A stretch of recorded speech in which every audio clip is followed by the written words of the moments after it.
Hello everyone, welcome to Crystal Commerce Classes, Learning That Influences You by Avneet Kaur. Class 12th Accountancy Chapter Number 2, Topic Classification of Goodwill and Methods of Valuation of Goodwill. आज जो हम topic पढ़ने वाले हैं classification of goodwill and methods of valuation of goodwill. हम already ये chapter start कर चुके हैं लास्ट वीक में, और जो लास्ट 2 वीडियोस थी जब हमारा अकॉर्डिंग टू स्टडी प्लान जब हमारा शेड्यूल था, तो हमने पहले पढ़ चुके हैं गुडविल क्या होती है, उसके नेचर, उसके फैक्टर्स जो इन्फ्लुएंस करते हैं, इंक्रीज करते हैं वैल्यू ऑफ गुडविल को। आज जो हम पढ़ने वाले हैं classification of goodwill, methods of valuation of goodwill. Classification of goodwill. Goodwill can be classified into 2 categories. Number 1, purchased goodwill. Second, self-generated goodwill or inherent goodwill.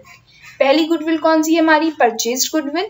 Second goodwill कौन सी है हमारी? Self-generated goodwill और inherent goodwill. इसका other name क्या है? Inherent goodwill. Purchased goodwill. Let's see. Purchased goodwill is the goodwill which is acquired by making a payment. ऐसी goodwill जहाँ पे हम उसकी गुडविल को परचेज करने के लिए हम पेमेंट करते हैं। जब हम गुडविल के लिए पे करते हैं तो वो क्या होती है हमारी? Purchased goodwill. एग्जाम्पल देखिए, for example, when a business is purchased the excess of purchase consideration over its net assets, that is asset minus liability, is referred to as purchased goodwill. जब हम किसी का बिजनेस परचेज करते हैं और उसके net asset से ज़्यादा जब वो हमसे परचेज कंसिडरेशन मांगता है, मान लो मेरी बिजनेस की वैल्यू 10 करोड़ है और मैं जिस पर्सन को बेच रही हूँ उससे मैंने 11 करोड़ मांगे हैं, तो 1 crore is what? It's my goodwill of that firm. क्योंकि जो इंसान उसको परचेज करेगा उसकी गुडविल, उसकी रेपुटेशन मार्केट में पहले से बनी हुई है, तो वो जो कस्टमर्स पहले से उस बिजनेस से रिलेटेड है, जो उन्हीं के प्रोडक्ट्स परचेज करते हैं, जो कस्टमर्स का उस कंपनी में उसके प्रोडक्ट्स में फेथ है, तो उतनी मेहनत नहीं करनी पड़ेगी जो इंसान उसको परचेज कर रहा है। तो इसलिए वहाँ पे हम गुडविल की वैल्यू भी कैलकुलेट करके हम लेते हैं, परचेज करते हैं। तो जो इंसान परचेज कर रहा है तो उसको पेमेंट करनी पड़ेगी, तो ऐसी गुडविल को हम क्या बोलते हैं? Purchased goodwill. The following are the important features of purchased goodwill. Number 1, It arises on the purchase of a business. Purchase goodwill तभी arise होगी जब हम कोई business purchase कर रहे हैं। Purchase कर रहे हैं तो हम payment कर रहे हैं, और payment कर रहे हैं तो वो कौन सी है हमारी? Purchase goodwill. Number 2, it is recorded in the books of accounts because consideration is paid for it. As we all know that हम books of accounts से वही चीज record करते हैं जिसको हम money worth में calculate कर सकते हैं, और यहाँ पे जब हम पेमेंट कर रहे हैं तो हम गुडविल को मनी टर्म्स में लिख रहे हैं, तो हम इसको रिकॉर्ड करेंगे बुक्स ऑफ अकाउंट्स में। Third, it is shown in the balance sheet as an asset. As we all know that जो हमारी गुडविल है वो एक वैल्यूएबल एसेट है, इंटेंजिबल एसेट है, तो हम उसको बैलेंस शीट में एसेट साइड में शो करते हैं। Fourth point, it is memorise over its useful economic life. जब तक उसकी इकोनॉमी लाइफ रहती तब तक उसकी गुडविल भी रहती है। सेकेंड टाइप ऑफ गुडविल क्या है? Self generated goodwill. 2 तरह की गुडविल होती है, हमने भी देखा, purchase goodwill and self generated goodwill. It is internally generated goodwill which arises from a number of characteristics or attributes which an ongoing business process. मान लो मैंने आज की डेट में एक बिस्किट फैक्ट्री लगाई है, तो मैं आज जो फर्स्ट डे उसको स्टार्ट कर रही हूँ, मेरा बिजनेस धीरे धीरे रन कर रहा है, मैं मैनेज कर रही हूँ और ग्रो कर रहा है, तो काफ़ी सालों से जो मैं एक बिजनेस रन करके 10 साल के बाद जो उसकी रेपुटेशन गुडविल होगी उसको हम क्या बोलेंगे? Self generated goodwill.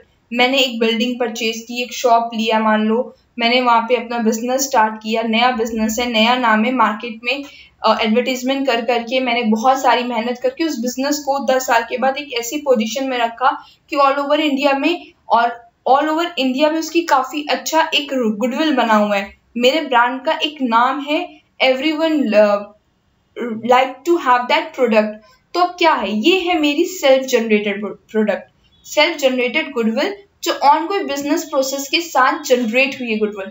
मैंने परचेज नहीं किए किसी की गुडविल, किसी के नाम पे अपना बिजनेस नहीं स्टार्ट किया, ये मेरी खुद की मेहनत से from 0 level to high level में गई हूँ। मैंने 0 लेवल से स्टार्ट किया बिजनेस, और धीरे धीरे मेहनत करके जैसे जैसे मेरा बिजनेस एक्सपैंड होता गया, ग्रो करता गया, वैसे वैसे फर्म की गुडविल भी ग्रो करती चली गई। The following are the important features of self-generated goodwill. Number 1, it is internally generated over a long period of time. ये फर्म में खुद अंदर ही अंदर मतलब मेहनत कर करके आप जनरेट करते हो, बहुत साल लग जाते हैं इसको जनरेट करने में.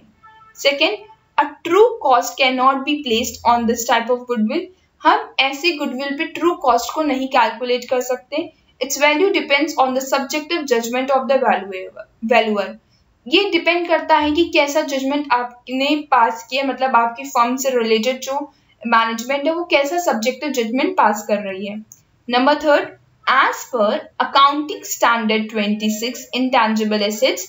अकाउंटिंग स्टैंडर्ड्स आपको याद होने चाहिए, बहुत सारे पर इंपॉर्टेंट तो आपको एटलीस्ट याद होने चाहिए, और ये बहुत इंपॉर्टेंट है, ये क्वेश्चंस पूछ सकते हैं.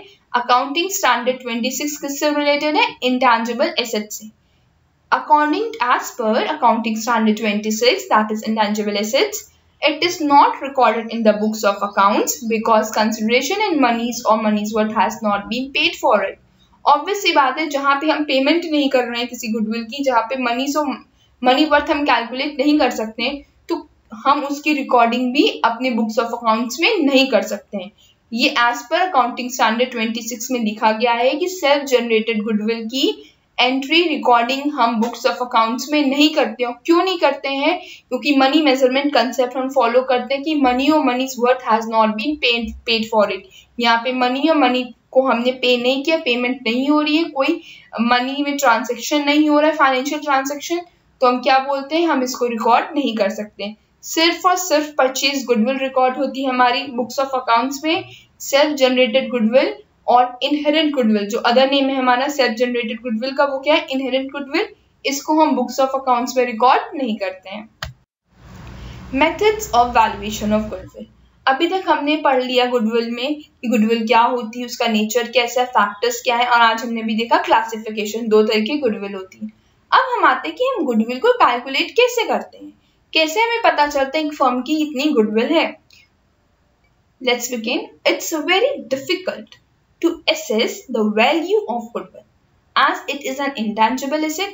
In case of a sale of business, its value depends upon the mutual agreement between the seller and the purchaser of the business. Usually there are 3 methods of valuing goodwill. वैसे तो बहुत मुश्किल है goodwill calculate करना, क्योंकि एक intangible asset है जिसको हम टच नहीं कर सकते, जो प्रेजेंट नहीं है बट वो इफेक्ट डाल रहा है, मतलब प्रेजेंट इन द कि हम उसको टच नहीं कर सकते, देख नहीं सकते, बट वो एक बहुत इंपॉर्टेंट रोल प्ले करता है हमारे बिजनेस में. तो इंटेंजिबल एसेट है, तो ये हम कैसे कैलकुलेट कर सकते हैं? हम जो भी कैलकुलेशन करते हैं वो डिपेंड करता है, जब हम अपना बिजनेस सेल कर रहे होते हैं तो जो परचेजर होता है और जो सेलर होता है उनके बीच में जो भी डिसाइड होता है मेथड, हम उसके अकॉर्डिंग उस बिजनेस की गुडविल को कैलकुलेट करते हैं और उस हिसाब से उनको पेमेंट करते हैं. तो यूजुअली 3 मेथड्स हैं हमारे कैलकुलेट करने के लिए, वैल्यूएशन करने के लिए गुडविल. पहला है हमारा average profit method, second is super profit method, and third is capitalisation method. Average profit method. This is a very simple and widely followed method of valuation of goodwill. ये सबसे simple और सबसे ज्यादा लोग इसी मेथड को follow करते हैं जब उन्हें वैल्यूएशन ऑफ गुडविल कैलकुलेट करना होता है. In this method, goodwill is calculated on the basis of number of past years profit. इसमें जो गुडविल हम कैलकुलेट करते हैं वो कुछ सालों में जो हमें प्रॉफिट हुआ है उस बेसिस पे कैलकुलेट करते हैं. Average of such profit is multiplied by the agreed number of years to find out the value of goodwill. जो भी एवरेज आता है हमारे प्रॉफिट का, उसको हम मल्टीप्लाई करते हैं कितने नंबर ऑफ ईयर्स के लिए परचेज कर रहे हैं, टू नंबर ऑफ ईयर्स जो भी एग्रीड होते हैं उसको, उससे हम इसको इनटू करते हैं. नीचे देखिए आपको फॉर्मूला दिख रहा होगा, हाईलाइटेड है. Value of goodwill is equal to average profit into number of years of purchase. ठीक है, मान लो 10 साल का एवरेज प्रॉफिट लिया, 10 साल का प्रॉफिट मैंने ऐड किया, उसको 10 से डिवाइड किया तो हमारा एवरेज प्रॉफिट आ गया. उसको जितना भी नंबर ऑफ ईयर परचेज हमारे क्वेश्चन में मेंशन होता है उससे हम इसको इनटू कर देते हैं. इससे क्या कैलकुलेट होती है हमारी वैल्यू ऑफ गुडविल. ये भी एग्जांपल देके ऐसे ही समझा रही हूँ, नेक्स्ट क्लास में इसका प्रैक्टिकल क्वेश्चन भी करके बताऊंगी आप. Why average profit? अब बात आती है हम सिर्फ प्रॉफिट क्यों नहीं लेते, हम एवरेज प्रॉफिट क्यों लेते हैं? देखिए, a buyer always want to estimate the future profits of a business. अगर मैं किसी भी बिजनेस को परचेज कर रही हूँ तो मैं ये जानना चाहूंगी कि फ्यूचर में मुझे कितना प्रॉफिट दे सकता है. Future profits depend upon the average performance of the business in the past. हम फ्यूचर प्रॉफिट को कैसे कैलकुलेट कर सकते हैं, हम कैसे बता सकते हैं कि फ्यूचर में हमें इतना प्रॉफिट मिलेगा? हम लास्ट ईयर की परफॉर्मेंस देख के बता देंगे कि एवरेज परफॉर्मेंस ऐसे रही है तो ऑलमोस्ट मुझे इतना प्रॉफिट तो हर महीने या हर साल ऐसे मिलता रहेगा. Past profits indicate as to what profits are likely to accrue in the future. Past profits हमें बताते हैं कि आने वाले फ्यूचर में हम कितना प्रॉफिट को accrue कर सकते हैं, कितना प्रॉफिट हम एक तरीके से अर्न कर सकते हैं. Therefore, the past profits are average. इसी वजह से हम क्या करते हैं, जो पास्ट प्रॉफिट्स है हमारे, उसको हम एवरेज निकालते हैं. But before calculating the average profits, the profits earned in the past must be adjusted in the light of future expectations. अब हम एवरेज प्रॉफिट कैलकुलेट करने से पहले हम इस चीज का ध्यान रखते हैं कि हम जो भी प्रॉफिट ले रहे हैं उसको इस तरीके से एडजस्ट करें कि वो हमें फ्यूचर एक्सपेक्टेशंस के अकॉर्डिंग आंसर दे. इसलिए and the following factors should be taken into account while calculating the average profit.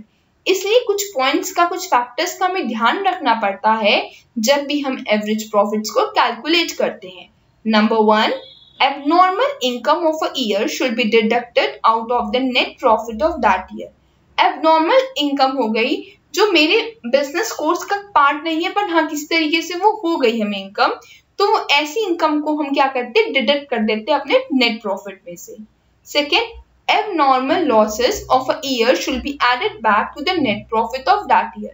जो abnormal losses हैं उनको हम add back करते हैं अपने net profit में उसी साल के. Third, income from investments should be deducted out of net profits of that year because this income is received from outside the business. जो भी हमें इनकम हुई है इन्वेस्टमेंट में से उसको हम नेट प्रॉफिट में से डिडक्ट करते हैं. क्यों? क्योंकि ये इनकम जो हुई है वो हमें हुई है आउटसाइड द बिजनेस. बिजनेस के अंदर नहीं हुई है, बिजनेस से बाहर से हुई है, वो बिजनेस का पार्ट नहीं माना जाता है. तो ऐसी चीजों को हम क्या करते हैं, डिडक्ट कर देते हैं.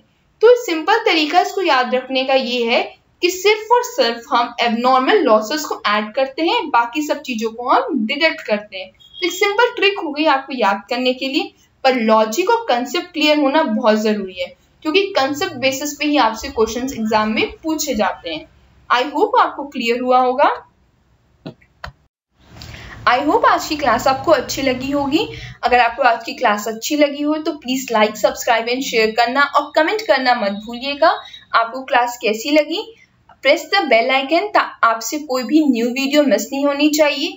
और कोई भी डाउट है, कोई कंसेप्ट, कोई वर्ड आपको क्लियर नहीं हुआ आज की क्लास में, तो आप मुझसे कमेंट बॉक्स में कमेंट करके आप अपने डाउट्स पूछ सकते हो. आप मुझसे इंस्टाग्राम पे भी अपने डाउट्स पूछ सकते हो. @avneet.crystal मेरा इंस्टा पेज है, आप वहां से भी मुझसे अपने डाउट्स को क्लियर कर सकते हो. Just a friendly reminder, self improvement is the best improvement. Believe in yourself. Thank you and have a nice day.